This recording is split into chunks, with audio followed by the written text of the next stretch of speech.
bizibu kyebirala mu bufunze byogamba nti byebisinga otubo byomuntu nga tutadde mu byabufuzi ekizibu kye tulina monna kifuma muno ekikulembera ky'amazzi. Ebitundu byaffe byonna nga bwe tutambudde mwe muyimiridde wano nakifuma mu tawuni kanso. Nze nva eri nkulagirire nange ndi mu tawuni kanso kituufu. Ogenda kundagirira oba ekyalo bakiyita nkulagirire? Ekyalo bakiyita ekyalo yenkulagirire. Ankutegedde. Era agange nze Simbwa Fred Kaggwa mutabani w'omugenzi Kaggwa enkulagirire. Okay. Amazzi bwe tutambula bwe tuti nona asobola okunjulira abantu baffe amazzi banywa ga bidiba. Ekyo ne kyamanya asobola okunjulira n'abalala bonna. Awalinga awali ku zibowa holds ezasimwa gavumenti zetu ezisinga zonna zafadda naye nga tewali buyambi. Olunaku olwaleero nze ayogera naawe nva yiri erigirinya gyenkedde ng'era bakaaba amazzi naye tugenza okutuukayo we tutuuka nga embizi we ziri we zinywa ente ziri wali naye ng'ate n'abaana bazze n'ebidomola bagenda kusena amazzi. Kiri mu kitundu kyaffe kino ekyaki ekya Nakifuma ng'essaza lyonna.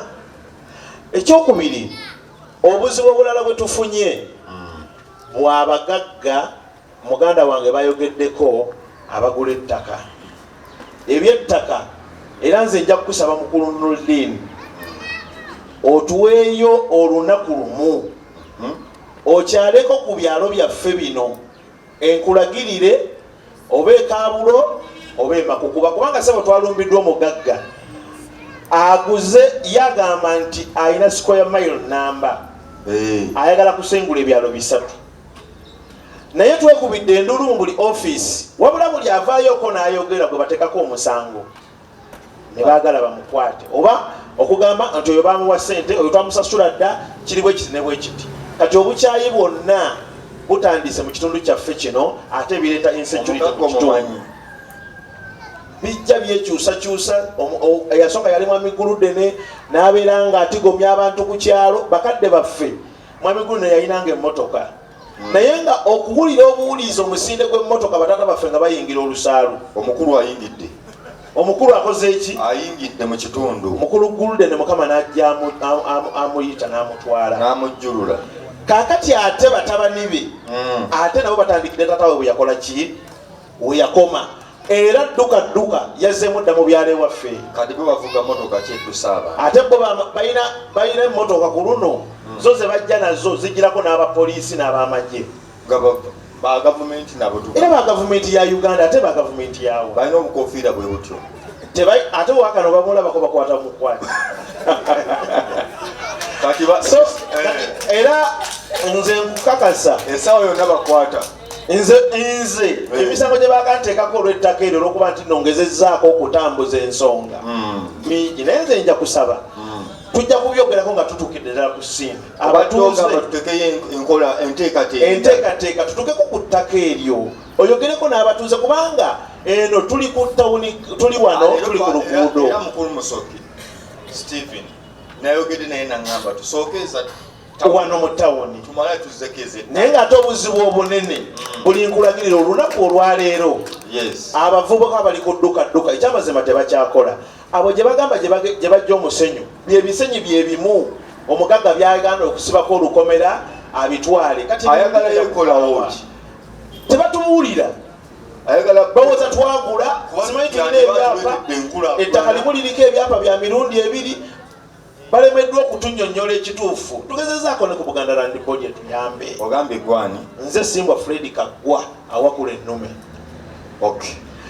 Ekirala kye tulina taata wange ensonga esembayo yeya endagamuntu n'abavubuka kino nkituusa n'eri ssentebe ne lwe nali ne DPC namutegeeza kubanga ensonga ezo zirudde nga abantu bazitutegeeza si wano wokka mu Nakifuma wano mu Nakifuma Town Council naye ne bw'otambula n'ogenda e Namuganga n'ogenda e Ntunda n'ogenda e Nagojje era ensonga y'emu yakukwata abavubuka ne babajjako endagamuntu ne bazimenya kyekyamazima.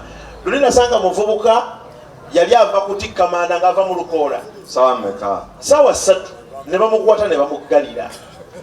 Lwaki atikka amanda?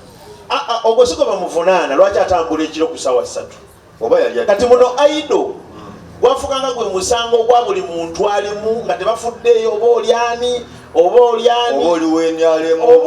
tebaliiko kubuuza muntu si bwe tusaba ssentebe otutuusiza eddoboozi eribe kikwatako tufunye okutya kubanga tuyingirira akalulu ka 2021 abavubuka bano beeyongera okutya ng'ate n'abamu ku bakulembeze abaliko bagenda beewaana nga bwe bagenda okukwata abavubuka bonna babagalira ab'omunnakifuma kubanga tebabawagira. Kakati abavubuka bano batya buli lwe batandika okubakwata bwe bati nga n'endagamuntu zaabwe bazimenyamu. Kiba kibaleetera okwekanga ne bagamba olwo 2021 kinaaba kitya.